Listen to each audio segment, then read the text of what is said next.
There's a sweet dog. We don't get their name, of course, but there is a sweet dog. Justice for the sweet dogs. I know.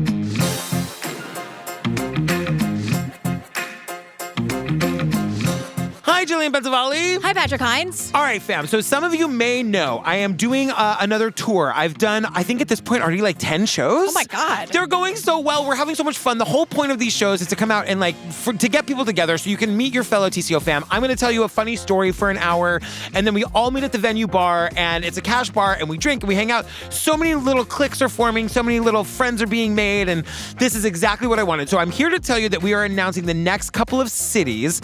I will be coming to Milwaukee, Minneapolis, Boston, New York City, Louisville, and St. Louis. All of the information and tickets for the dates and the locations and the times are at patricktours.com. That we are announcing these cities today. They go on sale on March 11th, which is next Monday. And that's all I got to say. I'm excited. Great. Come and see me. I'm very excited. Go have fun, everyone. Yeah, make new friends. We got stickers if you're traveling alone and you want to make new friends. Stickers. It says solo and fabulous. It's appropriate for this episode. Yay. That's all. patricktours.com. Yeah. Get all the info and come and see me. All right, girl, what are we talking about today? So this is our second episode covering the 4 episodes of a little documentary called Glitter and Greed, the Lisa Frank story. This one gets real wild, y'all. Yeah, so last week, or 2 seconds ago, if you're on Patreon, was episodes 1 and 2 of that documentary. Yeah. And so now we're covering episodes 3 and 4. Remember, the last one ended with him saying it was the beginning of the end. The divorce was the beginning of the end of everything. Yes. And, they asked James, what did the beginning of the end look like for you? This is where, oh, God. To be raised in James's house, I can't imagine. He said his own dad told him that their marriage was only going to last 10 years, and that's exactly how long it lasted. Wow. What on earth kind of piece of shit dad do you have to be to say something like that? Yeah, and also, again, we don't know what their relationship was really like. We only have James. James is an unreliable narrator. Lisa Frank isn't here. We just know that it was very volatile and intense and not good. And if they treated each other like they treated everyone else in their lives, goddamn. No one was in it to win it. It just seems like it's like a marriage of convenience. Maybe they both wanted to have kids. We know he didn't want to have kids. Which is fine. Which is totally fine. But when they're here, you got to be nice about it. I think that from all indications, he loves his sons. I'm going to give the guy that. All right. Episode 3 starts with Hunter Green. Yes. And he goes, I'm Hunter the Leopard. Hunter because Green. They named their kids are just Forest Green and Hunter Green, and then they named Lisa Frank characters after them. If they had a daughter, they would have named her Emerald. Yeah. You know what probably. I mean? So Hunter is the one that has the very sweet dog, but we don't know anything about the dog. Hunter explains he made a TikTok about the fall of Lisa Frank Inc., and it went super viral, and it was and he immediately took it down because, as he says, my mom is known for suing the living shit out of you. And I'm like, oh, so this is Hunter and James versus Lisa Frank and the other son who also is in Which here. is just such shitty parent. God forbid, if anything ever happened to Steve and me, I would never say anything but nice things about him in front of Daisy. That's not how they do this here. Not even close. And Hunter loves his father, James. My dad did such an amazing job at what he did that the entire general public believes that Lisa Frank the person is Lisa Frank the artist and the brand, when in reality, that's James Green. I think he's the GOAT of art. I mean, he's the greatest of all time. He's the GOAT of art. He's the greatest of all time. He's my favorite person in the world. Hunter has his dad's art tattooed all over his arms. It's just, Hunter had such a shitty growing up. I really feel for this kid. I do too. It almost feels like he shouldn't be here. Yeah, I agree. It feels unfair. It feels like we're talking to 15-year-old Hunter. And if I were his dad, I'd be like, you can't, I'm not allowing you to do this. It's awful. But his dad wanted another voice to take down Lisa Frank. 100%. Who, according to everyone else, was doing a fine job taking herself down. Yeah, So, you know what I mean? Yeah. No, but Hunter says, everyone, growing up in Tucson, they were local celebrities because everybody knew that they were the Lisa Frank family and they thought they had all this money and everything was so amazing. And he's like, my life was anything but that. Hunter describes his childhood. It's just heartbreaking. This breaks my heart. He says they're fighting all the time. There were arguments at dinner every night. He said there was never a birthday that went well. He says, I have no memory of a birthday that went well. It is so... I am in therapy weekly, sometimes more than weekly. And I love my therapist and I talk about my kid all the time. And it is so much the way that your parents treat each other and the way that you it is so foundational to how you see the world and how you see yourself. And just knowing that these stories break my heart. Because they're using the kids as pawns. Yes. Hunter describes his brother Forrest. Forrest is not here with us and we don't even see a photo of him. But it seems like Hunter and Forrest are close. He's like, this is my brother Hunter. we love Hunter. So it seems at least as though Forrest and Hunter get along. I guess. I don't know. It would be great to hear from Forrest, but we don't hear from him. Yeah. And Hunter says, My mom treated Forrest a little differently than me, a little bit softer. She treated him more like a child, like her child than me. Lisa treated Forrest differently. Hunter says that Lisa was like, Forrest was the favorite. And then, Lisa Frank was nice to all of the friends. But then when everyone would leave, Hunter says the switch would flip and she would become a monster. And he's saying to his friends, because his friends would be like, your mom is so nice. You've got the cool mom. And he's like, but you have no idea what she's like when you all leave. Like, she's horrible to me. And he says, and I'm sure that's true. But I also don't think that James is the type of guy to be like, let's not fight in front of the kids, sweetie. Yeah. So there's a lot of revisionist history happening here. Yeah. And I think a lot of manipulation on the part of James. I'm going to say it, that like the memories of like, oh my God, my dad was amazing. You think James wasn't fighting with her right back? Whoa, 100%. You think it's a very toxic environment. We don't have a happy birthday party and James is the innocent party here? Like, absolutely not. No, and I hope I didn't come off that that's what I was saying. Like, they just have no care about fighting in front of the kids. No, and Hunter explains, like, this is super heartbreaking too, because he was in this vicious cycle. Like, he hated being at home, and then he'd be acting out at school, and then he'd get in trouble at school, and then he was dubbed like the bad kid. And he's a teen. Like, what is he supposed to do? And he says, all I know is that growing up in Lisa Frank's household was not a colorful, magical time. Like, we get that a lot, where it's like puppies and rainbows, but it's not puppies and rainbows. Yeah. And Lisa Frank would be, apparently, according to Hunter, always screaming, always yelling, go live with your father, I don't want you, which is like, please never say that to your kids, I mean, please. That's just, of course. And then Hunter says he remembers the night that his dad left, because James gives us this story that, according to James, she was telling me she was divorcing me for years. Years. How many times you got to hear that before you finally walk out the door and say, fuck it, I'm leaving? Lisa said she was going to divorce him to his face every day since the honeymoon. And he said, like... I'm sorry, could you blame her? No, definitely not at all. What not she at all. does, Lisa Frank does evil, cruel shit. Yeah.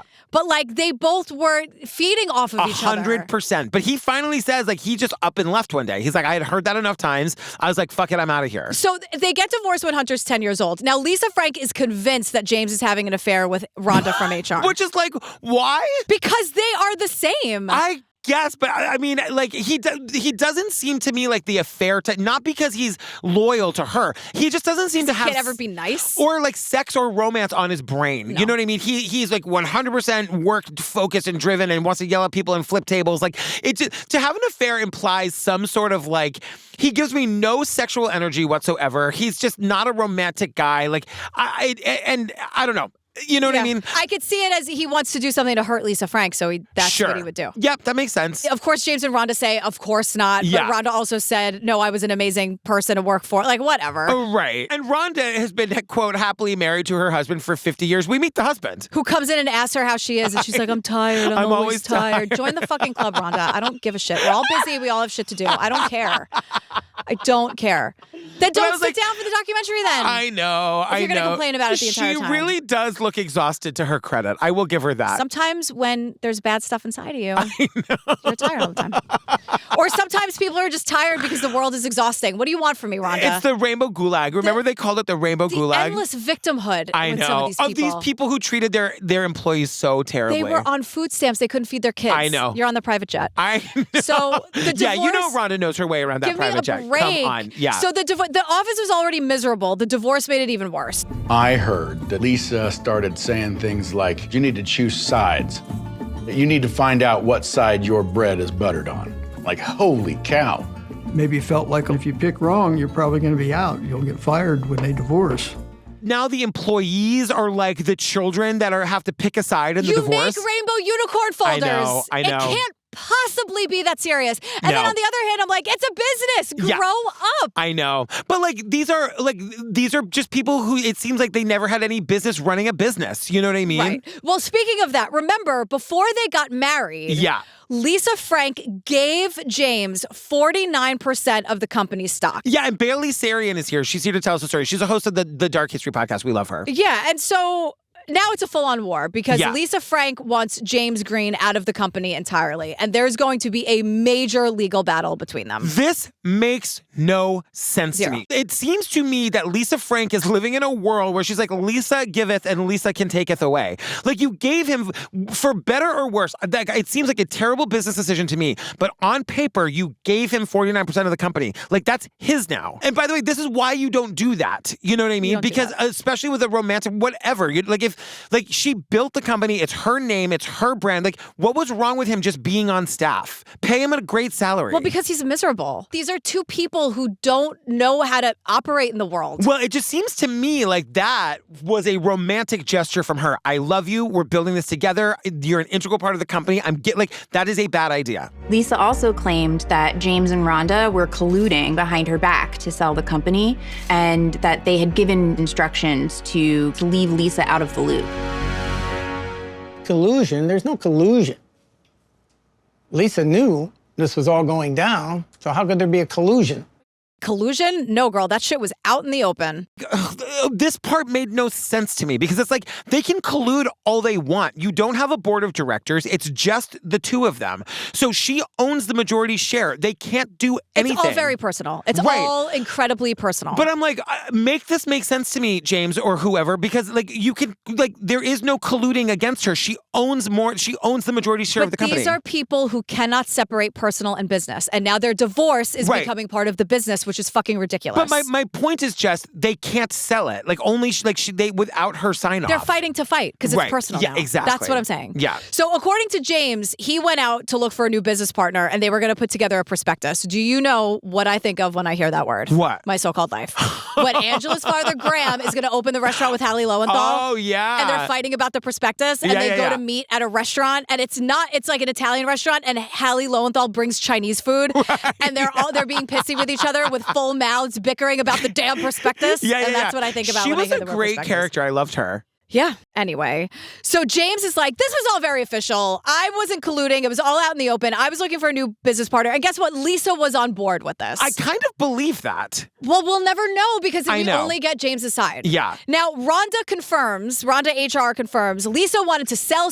She was begging, pleading, praying, begging Rhonda on the phone. Please collude against me with James out in the open. Please, Rhonda. Right. And I'm like, what are we missing here? Oh, Lisa Frank. The story just makes no sense. It makes no sense. And we keep seeing screenshots of the lawsuit that has typos in it. I'm like, what are we doing here? By the way, that would have solved a lot of problems. If like you guys just sold the company, like took your billions of dollars and all went your separate ways, like that's what you should have done. Right. You know? It's all so ridiculous. Yeah. So Jennifer Mara is here. She did product design and development from 1998 to 2001. She always admired Lisa Frank. It was like, again, a dream to work with Lisa Frank, my artistic hero. Yeah. And Jennifer says, I admired Lisa Frank. Her influence on the culture and on the soul of girls who grew up in a certain era, it was huge.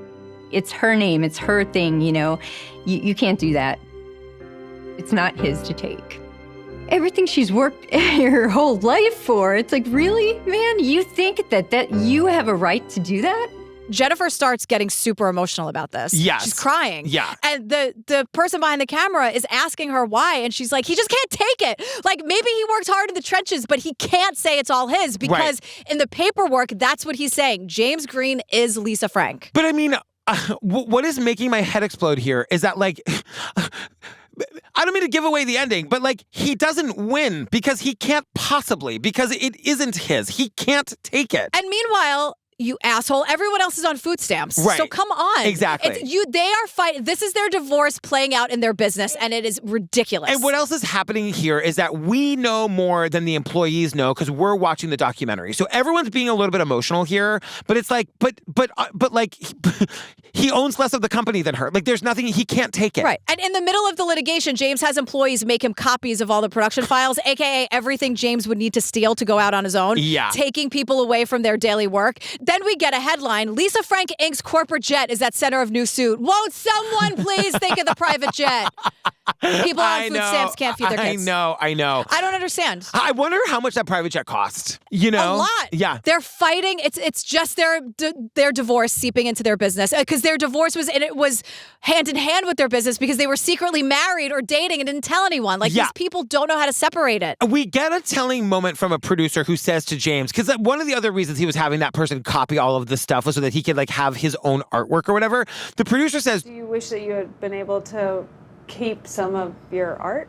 Of course. But it's not my property. Of course, but it's not my property. So he gets it sometimes. Like, that's what I'm saying. Like, this makes sense to me. Why? I'm like, well, of all the people who work at Lisa Frank, why am I the only one who gets it? So by 2005, James Green and HR Rhonda are officially moved from Lisa Frank Inc. Yes. I would like to know more about that. So I have some of it. I have some information. So the battle of the 49% in shares continues for another 6 years.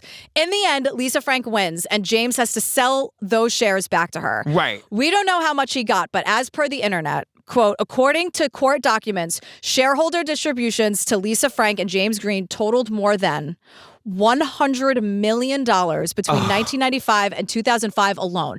James made $50 million over 10 years and was not required to pay any of it back. So the fact that we're even talking about this is sickening and ridiculous. And that's what I'm saying, that like so she gave him those shares. Those were his on paper. Yeah. He sold them back to her and made $50 million. Why is there a documentary? The documentary should just be about how shitty they were to their employees. Episode 4. Yeah. Episode 1 and episode 4. Totally. And when we get to episode 4, by the way, it is bananas. So that aside, the divorce gets uglier and uglier. These two hate each other. So everything is like intertwined. The business, the personal, they have to divide their assets. And now they have to figure out custody. Right. And this has been toxic from the beginning. The kids are totally in the middle. Hunter, who's here, is saying she was trying to make my dad this abusive guy. Hunter never saw that side of James. Hunter's not talking about that now. But in writing, Lisa Frank alleges that James Green physically hit the children. Quote, he would leave handprints. Wow. Now, Hunter is here, and he's not asked about that specifically. Yeah. It's also very clear he loves and supports his father. Yes. So we just get what's in the litigation, and we don't get anything else about that. Yeah, and like, look, to her credit, if she was protecting the kids because he was physically abusive, I get it. You do whatever you have to do. And Lisa Frank says, also in the litigation, essentially, James was the fun parent. He wasn't around for the big decisions. Yes. He didn't have to be the bad guy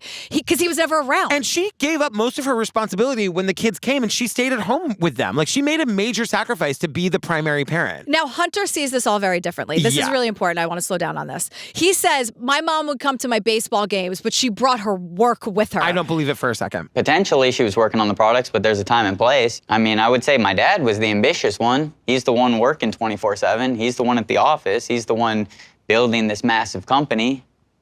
I would say he's ambitious. I would say she's selfish. And why do you feel that her work made her selfish, but his work made him ambitious? Well, because I don't think she was doing all that much. Well, because I don't think she was doing all that much. Exactly.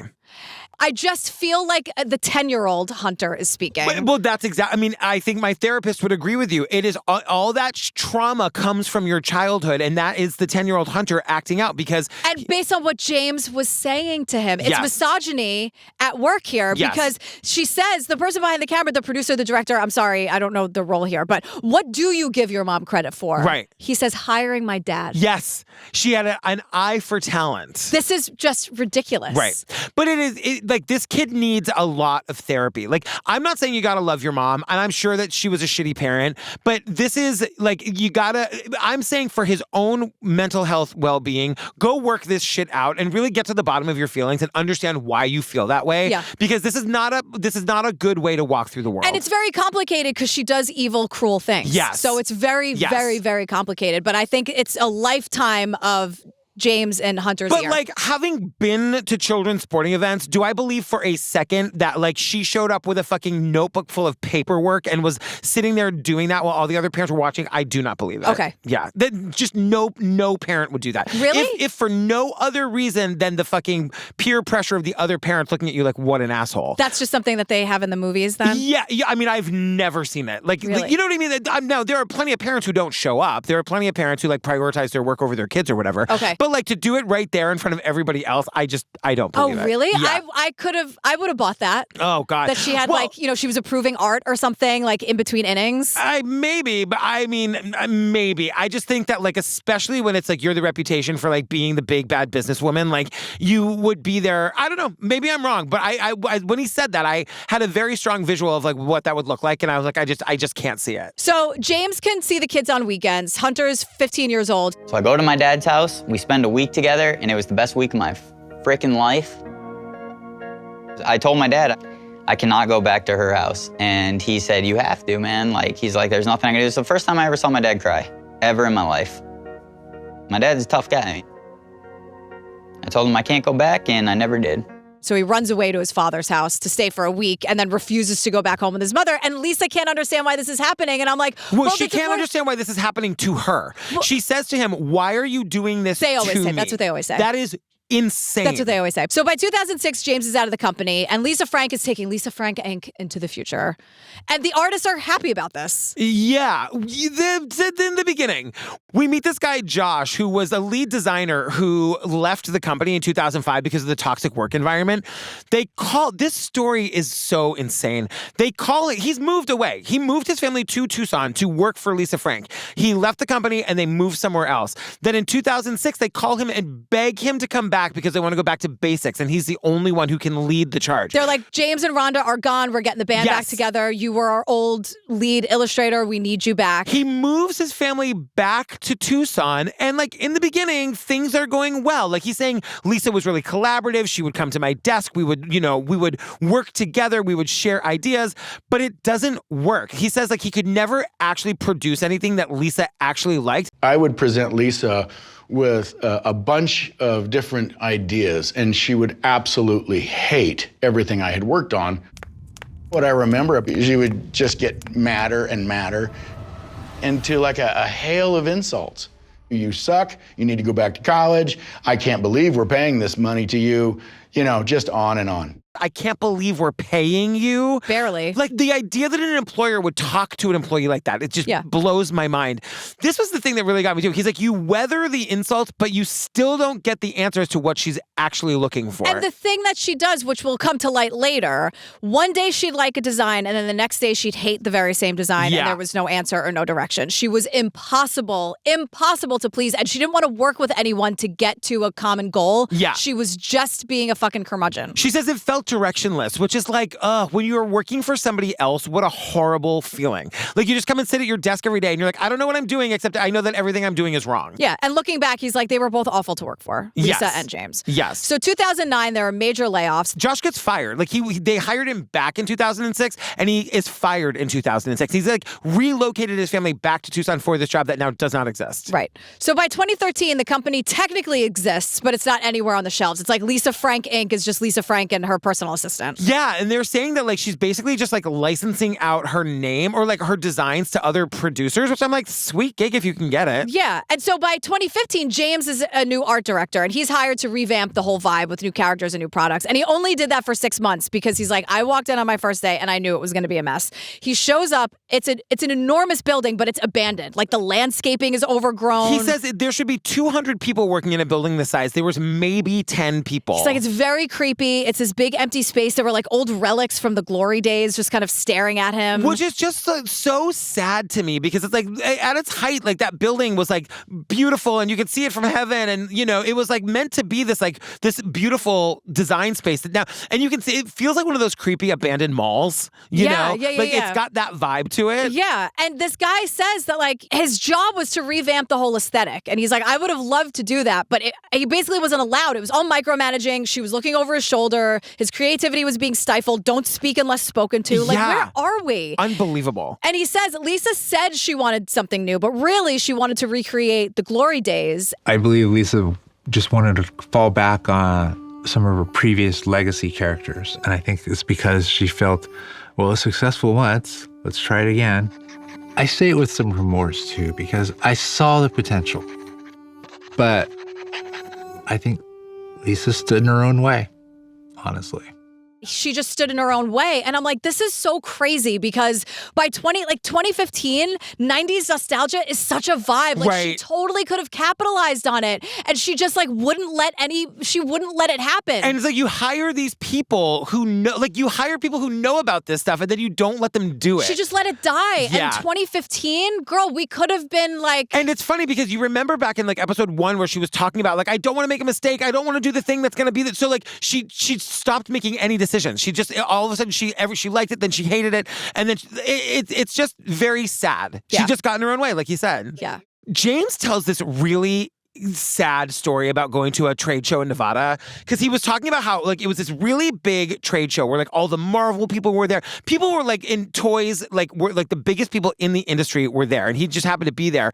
And he walks by Lisa Frank in the very back of the expo. She's sitting at a single folding table. She's got like a taped up logo that says Lisa Frank, and he's like, it was just so sad. She should have been in the front with the major players, and this is how far she's like representing herself at a single folding table at this expo, and it was just so sad. And it didn't have to be that way. No. That's the whole point. Yeah. And it was her worst fear being realized.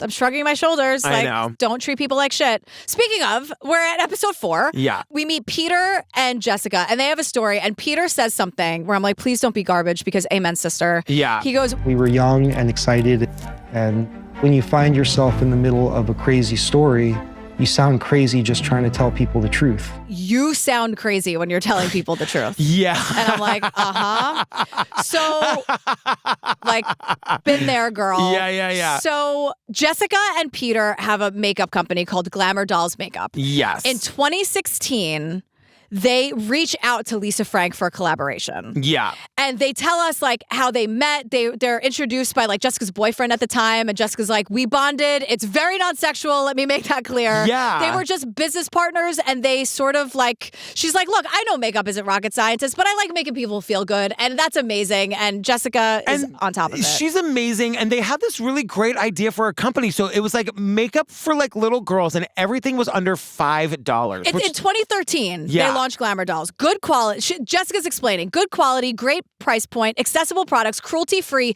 vegan. And I'm like, nice to meet you. Where you been? I know. I can show you incredible things. Like, I don't understand how I missed this company. Same. I mean, I think it was small and not around very long for a reason we're about to explain. It's kind of sad when I went to their website today, but it kind of reminded me of that company ELF that I love. It's super affordable, vegan. Yeah. So but Glamour Dolls, and like I just want to say too, like my part of their company that I love, they're hustling. They're going to the warehouses themselves. They're loading the cars. They're driving the product to the stores. Totally homegrown. Oh, totally homegrown. They just want this thing to succeed, and people love it. And by 2015, they're in Joyce Leslie, which Jessica says is a New Jersey staple for teenagers. Like, it's where you go for your going out clothes when you live in New Jersey. Yeah. I'll never forget that weekend, our first weekend, like we literally sold out the shelves.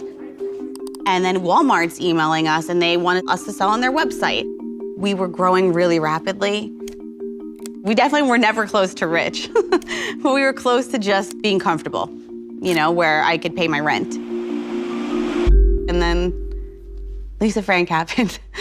And then Lisa Frank happened. So they're starting to think about collaboration, right? And like, how can they want to take their makeup brand and collaborate with other companies and just, keep moving it forward.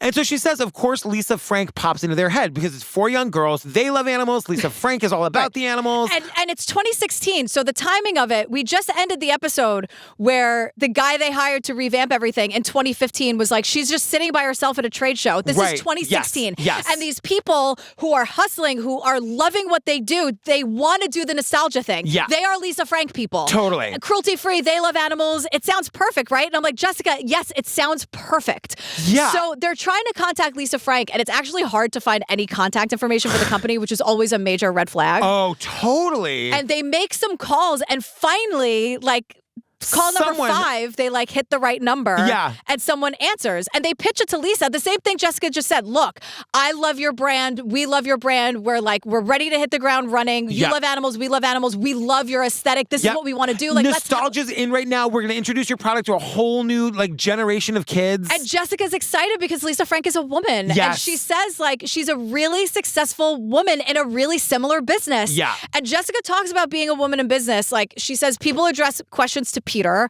She started wearing glasses to be taken more seriously in meetings. Yeah. And like I just understand, like any woman knows. I was talking to someone actually whose job it is to assess businesses. Like that's what he does for a living. And he was just like, I'm going to tell you something that you're going to hate. And I was like, what? And he's like, you'll never not deal with misogyny in what you do in business. It doesn't matter how successful you are or how much experience you have or how smart you are. You will always be dealing with misogyny. And I was like, well, thanks a lot. And I know that that's true, but just say when he's like, I see it in every business, big and small, like this is what I do. You're always going to be facing it. So like, welcome. And I'm like, well, thanks. It sucks here. Yeah. So Jessica's super excited. She has really high hopes. She thinks this could be amazing. Another woman in business and like her hero. And this collaboration is a freaking no-brainer. So she can't wait. And she seems, I'm just going to say this here. She seems awesome to work with. You know what I mean? She and Peter seem to be doing it well, and they are a little naive, and they both say that. And I do have a little bit of business notes, but it's like hindsight's 2020. What are you going to do? Yeah. They get a deal going in a matter of weeks because Lisa Frank again is sitting by herself at trade shows, and they have no idea about that. Like that, like, and it does seem like they. What's that thing that you do to like the? Oh God, it's a very common phrase for due diligence. It seems like there was no due diligence here. Like they didn't look into the Lisa Frank company very much because if they had, I think they would know that they are in a much better bargaining position than I think they think they 100%. are. So this deal that they have going in a matter of weeks is the first contract that we had with Lisa. She required a guaranteed minimum royalty of $100,000 for 2017 and a $25,000 advance, and then 15% of our net sales, which we later learned was on the high side for licensing.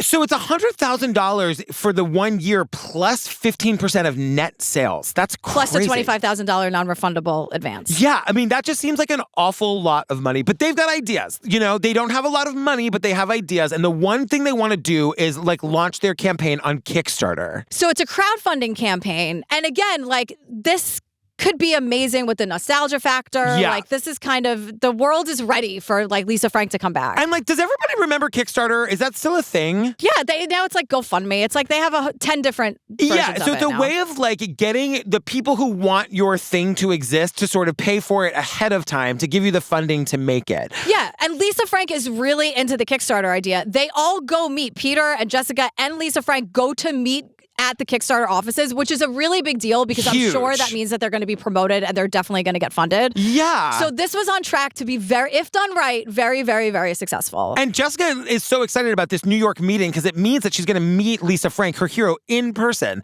And Lisa shows up and Jessica's blown away. She's like, she was in platform shoes. She had a fringe bag. It was like she stepped out of the 90s. She looks very Lisa Frank still to this day. And she's like, initially she was very nice and pleasant. Yeah, like nice enough. And then she's really into privacy. Like Jessica couldn't take a photo with Lisa, even though they were going to work together, but she could post a photo of Lisa Frank's extremely Lisa Frank nails. What do you think is behind the like no picture? Like what's with the privacy? I don't know. I think it's stupid. I think it's very like, could you shut up? Like what is the, like who cares? Unless she's like, oh no, not now, but maybe later, or I'm not like, right, I don't know. But the whole like no pictures, like you're not fit. I don't know. It feels like a power play. Totally. So everything's amazing until they get coffee after the big Kickstarter meeting, and that's when everything changed. Because Jessica starts excitedly showing Lisa Frank these potential designs. Lisa saw it, was, I mean, next level. She was really pissed.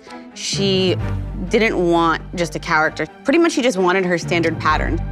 This is the pattern she sent us. Listen, I will take some of the blame here. She's Lisa fucking Frank. I should have just maybe just sat there and listened at this point, you know? But I was so excited and I had these ideas and I wanted to share them with her. And she's like, I don't want a version of my designs. I want the actual designs. Now, I will say, as a consumer, Yeah. if we're bringing Lisa Frank back and you're asking me to pay for the process, because just to be clear, the Kickstarting campaign was going to be you donate to the campaign, and then it was basically a pre-order for the line. Yes. So you were helping fund it, and then you would get the products. Right. Just to be clear. Yeah. So if I'm a consumer and it's like Lisa Frank is back, I don't want a version. I want the Lisa Frank I know and love. Yes. So the idea, I see what Lisa Frank is saying. She just did it all wrong. I don't want a version of it. Anyone can do that. If it's a Lisa Frank collaboration and you're asking me to help pay for it, I want my childhood Lisa Frank vision. It just seems like if you're collaborating, because what happens is Lisa's yelling at her in this coffee shop, then immediately, speaking of misogyny in business, Lisa tells Peter he wants Jessica off the campaign. No more communication with Jessica at all. She only wants to deal with Peter after one meeting. And Jessica's half the company. Which is, so once again, Lisa Frank really doesn't know how to do the business part of running a business, because you have to be able to communicate. You have to be able to have disagreements. It's not personal. It's business. Don't be so short-sighted. Kickstarter is going to help you get funded. Right. Can you just have a conversation? And who else is knocking on your door, Lisa Frank? Exactly. So, but Jessica basically says, if my best friend was dating Lisa Frank, I'd be calling out the red flags left and right. Yes. Because they were there from day one. And Jessica was like, I just didn't think she'd do it to us. Isn't that what they all say? They Google Lisa Frank, and all of this is right there. That Jezebel article is the first thing to come up. They saw that she wasn't good to her employees, that she had an explosive divorce from her husband. This woman does not seem pleasant or stable, or certainly not easy to work with. And Jessica says, we read it all, we knew it, we just thought we'd be different. And there's a part of me that's like, well, you think we're not her employees, we're going to be in business with her. We're a partner.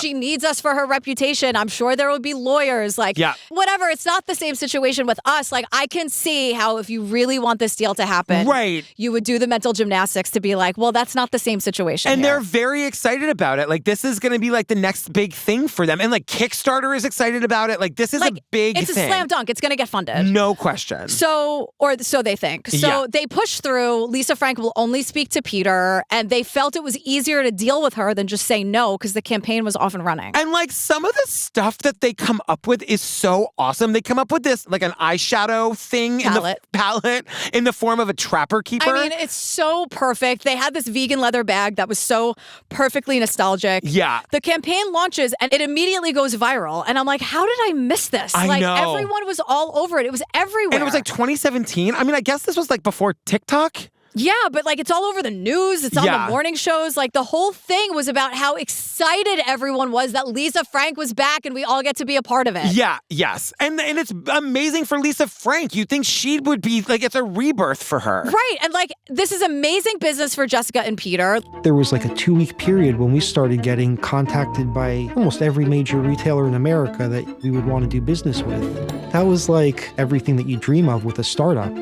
It was the top makeup launch ever on Kickstarter. Breaking Kickstarter records. Yeah. This is the dream. It could not have gone better. And it all comes crashing down thanks to Lisa Frank herself. Because what they're saying is they launched the Kickstarter in February of 2017. Now, anybody, and I think both of the people in this booth have launched Kickstarters. Yeah. The biggest challenge of doing a Kickstarter is actually delivering the goods that you're promised for the funding.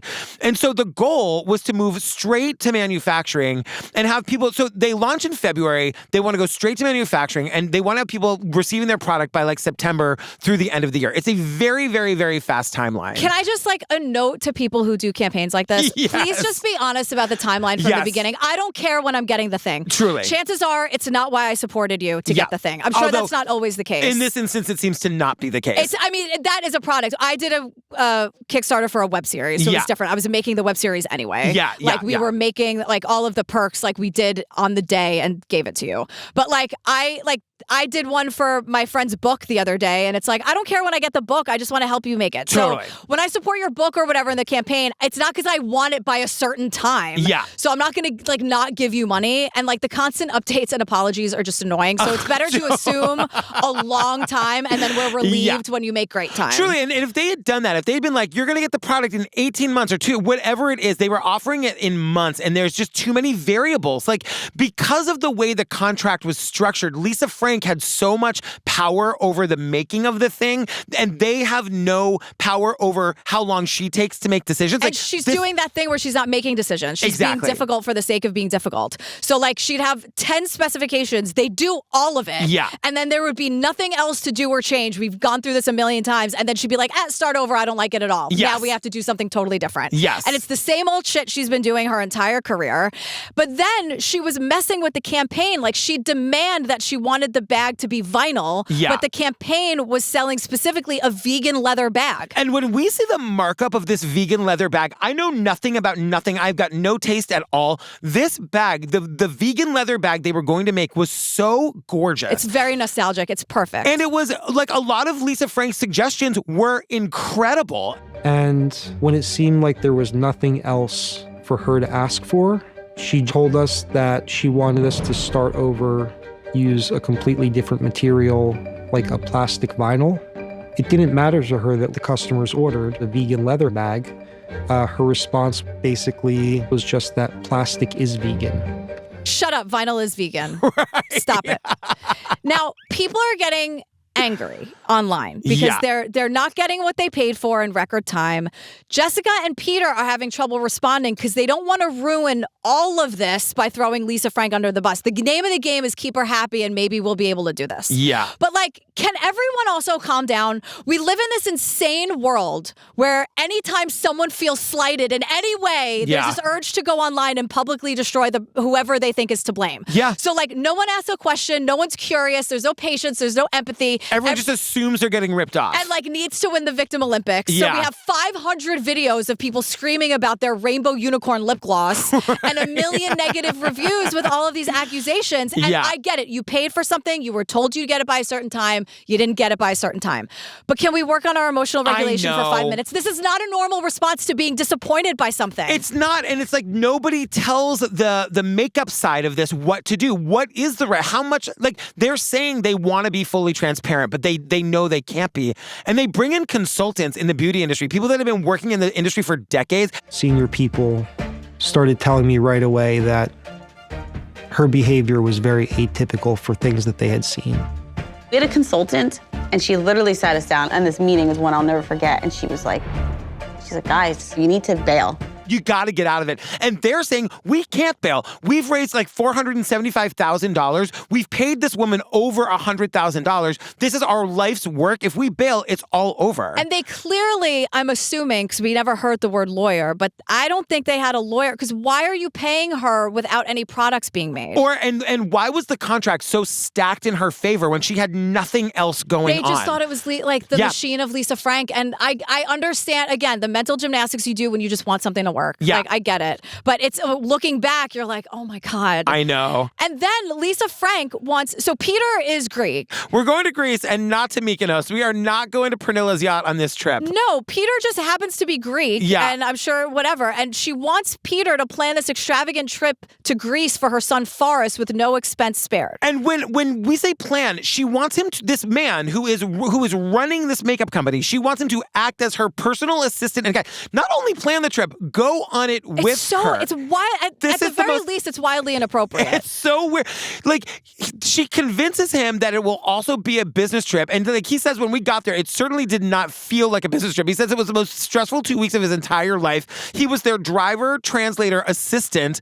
He said it was his job to run around and make this awesome trip for Forrest. Like, she doesn't speak to her one son, but she's taking the other son on this $1 million Greek vacation. And like, also, Lisa and her kids stayed in the $5,000 a night presidential suite, and Peter was in the shitty Airbnb. No, either you're all going together or you're not going. But like, also, what, did they put Peter in coach too? And they're walking on first class, bye, and there he is in the line for coach. I know. But Peter, you have agency here. Like, I know what he's saying. He's like, we had to do everything she said, because remember, this licensing deal is only for 1 year, and the product is not going to be created within that year. So if she doesn't sign for another year, they may have the product, but they can't do anything with it. But also, Lisa on the trip is a fucking nightmare. And Yes. It's like, you can't, again, she's not learning. Right. So she mixed business and personal with the marriage and the divorce. And now she's doing it again weirdly with his vacation. And now she's a nightmare. She's complaining about everything. She's demanding they change hotel rooms. Nothing was enough. I'm like, imagine being at a restaurant with her. Oh, God. And so Lisa,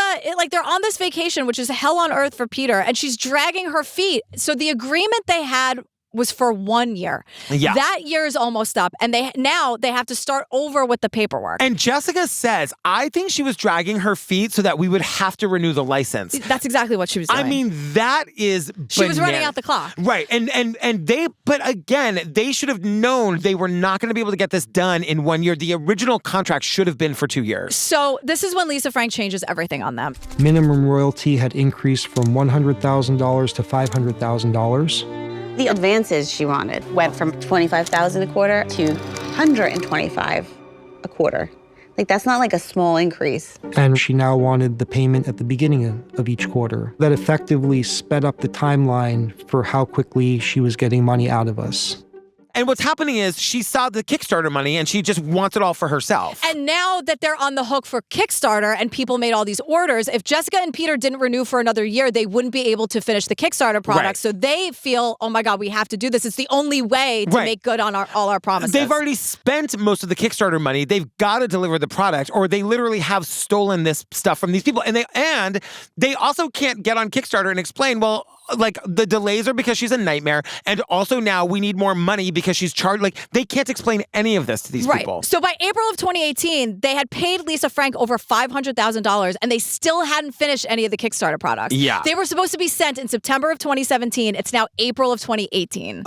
So they raised $475,000 on Kickstarter. All of it went to Lisa Frank. They have nothing to show for it. They're eating cereal for dinner and like crying over their shattered dreams. And Lisa Frank is being a difficult nightmare, not even helping them. And it's like, for what? You all could have been millionaires. I know. Everyone was like so eager for this. Imagine like, why would how you much do that? more they could have done together. So, but everyone, like, the backers of the campaign are pissed because they think Jessica and Peter are shady liars. They're talking shit about them online, saying things that are 100% not true. Like, Jessica took all the money for this extravagant wedding. She's like, I paid for that wedding myself. Also, like, Jessica, maybe not the best time to post like pictures of your fancy wedding online. No one ever thinks it's going to be as bad as it's going to be.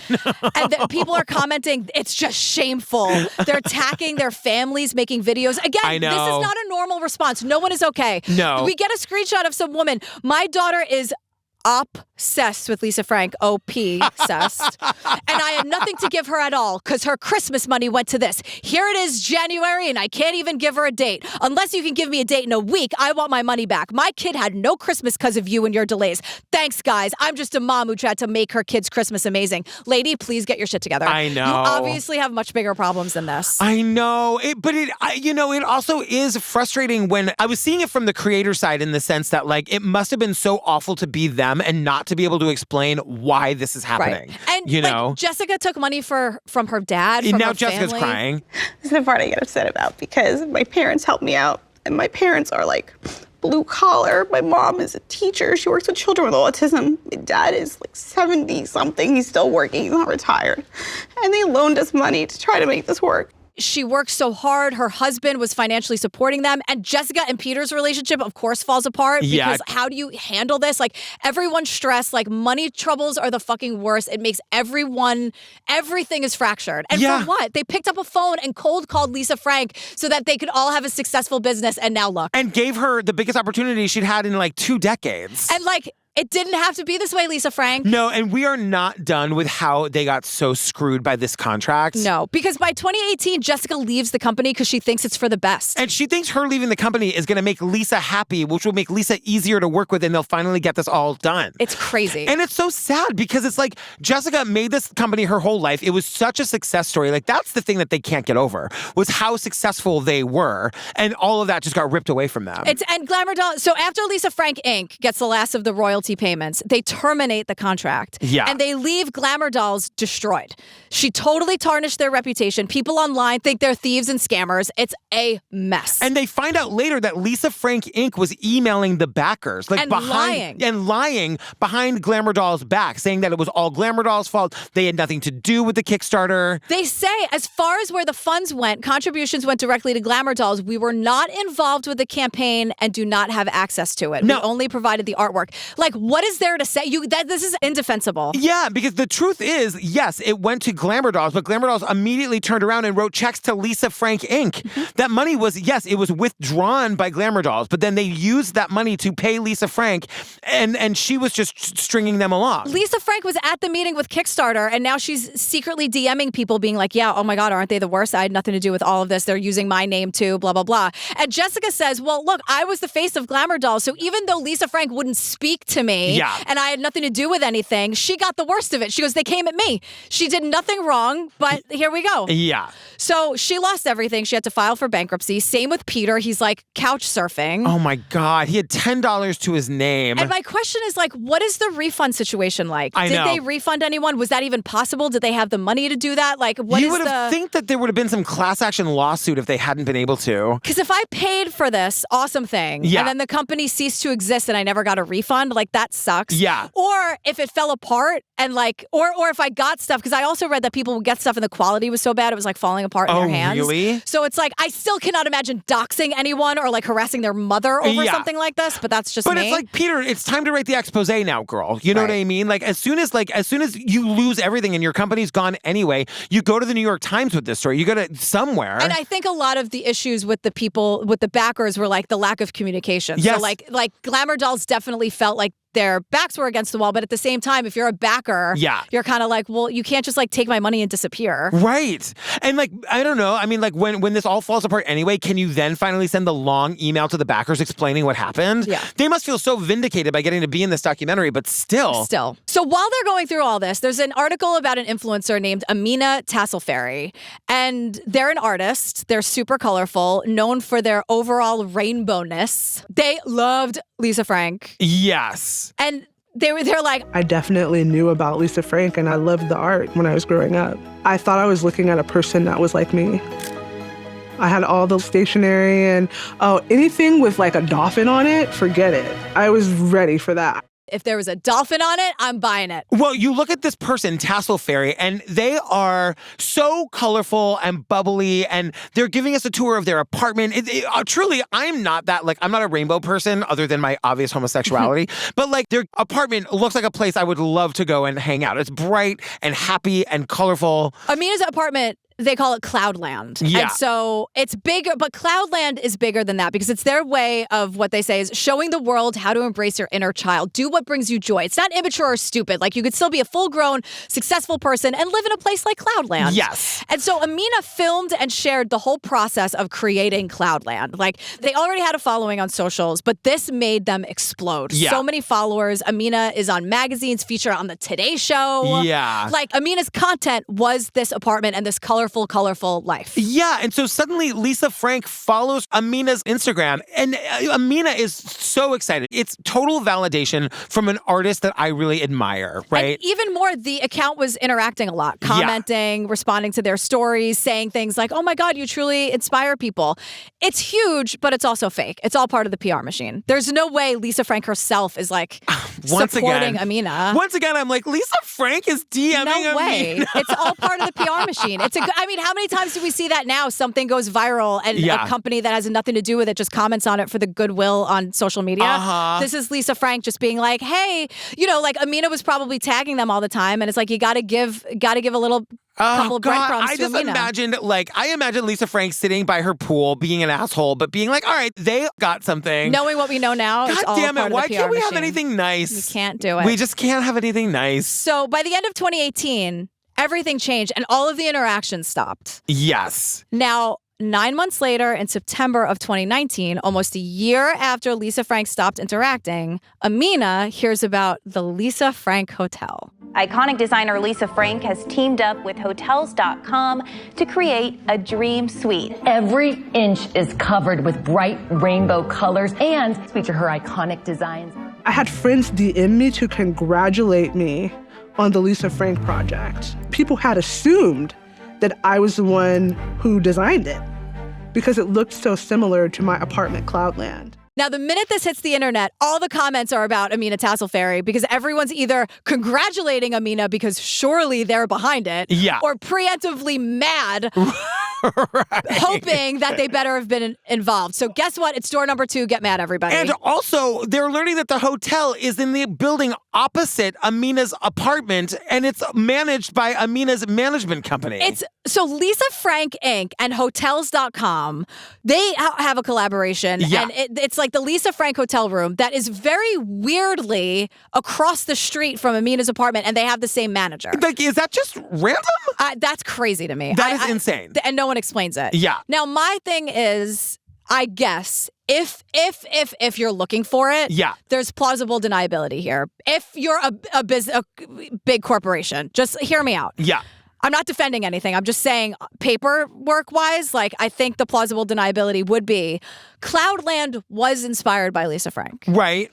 So technically, when Hotels.com puts out the statement saying suggestions that our design was based on anything other than Lisa Frank and her artwork, they're not 100% wrong. Yeah, and to also just like go down the corporate greed path, it's like, is there anything really wrong with like doing something I mean, I guess the right thing to do would be to say like, hey, this amazing artist inspired us to do this collaboration with Hotels.com. Right, like clearly it's not a nice thing to do. Yeah. Clearly Lisa Frank Inc. stopped interacting with Amina on Instagram for a reason. Yes. Clearly it's jarring and upsetting. Yeah. But could Lisa Frank and Hotels.com argue that's showbiz, baby?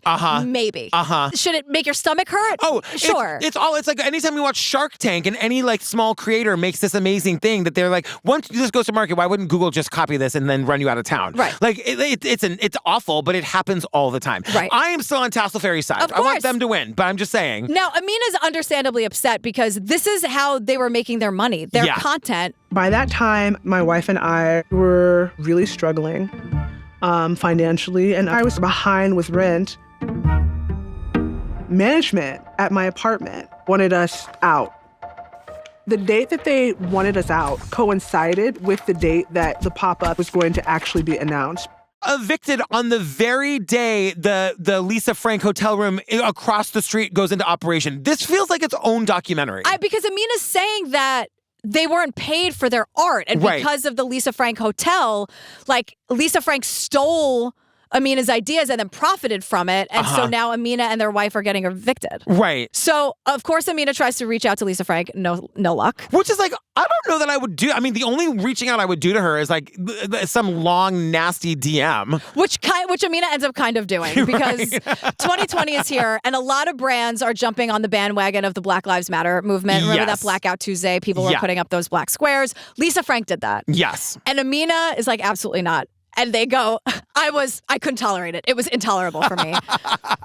So Amina posts, remember like on Instagram, it's a photo of a tweet that they also wrote. Amina writes, remember when Lisa Frank totally ripped me off and stole my apartment design? That was the source of my income for a hotel in my very same building and then conspired with 2 other corporations involved to silence me and have me thrown out on the street. Now they're on Instagram lying.